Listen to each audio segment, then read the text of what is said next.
Gastronomique camerounaise, 100%. On met un plat camerounais, un plat français, on n'hésite même pas 2 secondes. Un plat en particulier, oui, le bongo de porc avec le plantain, soit vapeur, soit frit.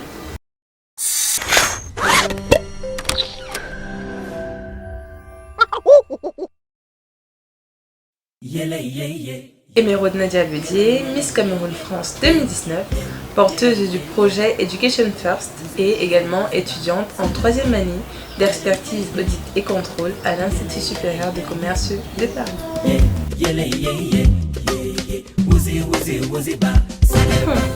Selon moi, un concours de beauté est un concours qui met en avant non seulement la beauté physique, mais également la beauté intérieure. Donc, ce que j'entends par beauté intérieure, c'est tout ce qui est valeur morale, notamment le respect. Mais il faut savoir que lorsqu'on se présente à un concours de beauté, on défend également un projet. Et le projet, c'est quelque chose de central selon moi dans les concours de beauté.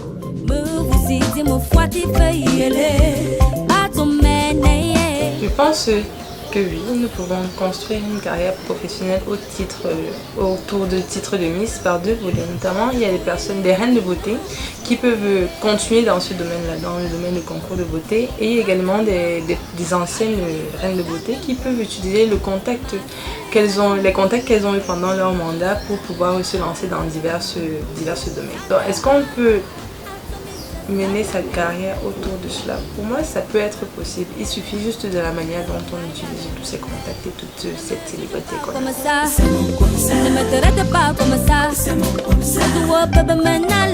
Il faut savoir que je suis née et j'ai grandi au Cameroun jusqu'à mes 16 ans. Et donc en 2014, je suis partie en France pour continuer mes études et pour des raisons familiales.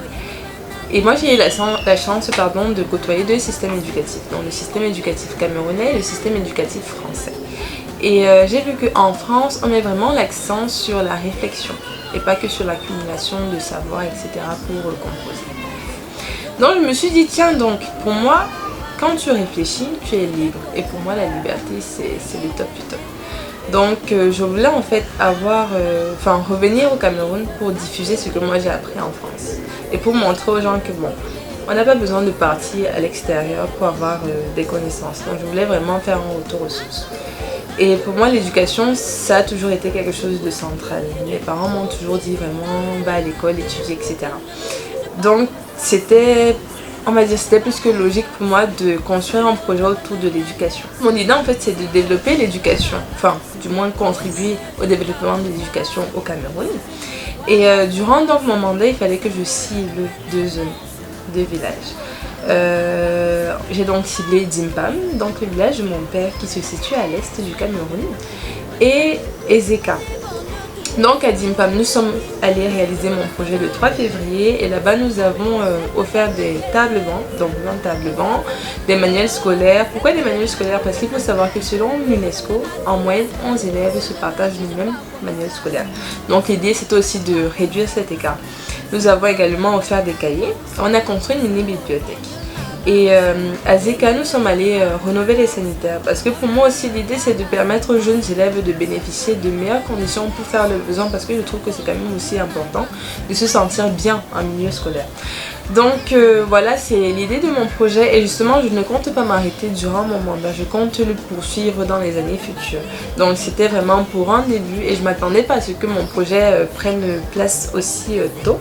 Et c'est grâce au comité et à l'ensemble des donateurs qui ont contribué à ma campagne de crowdfunding que ce projet a pu voir le jour aussitôt. Et voilà, j'espère que dans les années futures on fera encore des actions ainsi et que voilà, on va pouvoir à notre échelle contribuer à l'éducation au Cameroun. C'est que ça, chérie à quoi? C'est que ça, ne gagne, c'est que ça. Je pense que lorsqu'on devient Miss, les pièges à éviter, c'est déjà, il faut se focaliser sur son projet. Parce que quand vous allez rencontrer des personnes, notamment la presse, ils vont vouloir vous dire oui, pourquoi vous n'avez pas pensé à ça, pourquoi vous n'avez pas pensé à ceci. Moi, je me dis toujours, le plus important, c'est d'être focus sur son projet. Et après, on ne va pas défendre un projet qui ne nous parle pas forcément. Parce qu'il faut savoir comment vous demander, oui, pourquoi vous ne vous intéressez pas à la guerre. C'est des projets qui parlent à tout le monde. Mais on ne peut pas faire 100 choses à la fois. Ça peut être des projets futurs, ça peut être des idées pour les projets futurs, mais toujours se focaliser sur son projet et pour moi c'est plus important. Mais c'est pour ça. Je pense que la base c'est de rester soi-même parce que ça ne sert à rien de vouloir copier X ou Y. Il faut garder sa personnalité sinon c'est pas intéressant.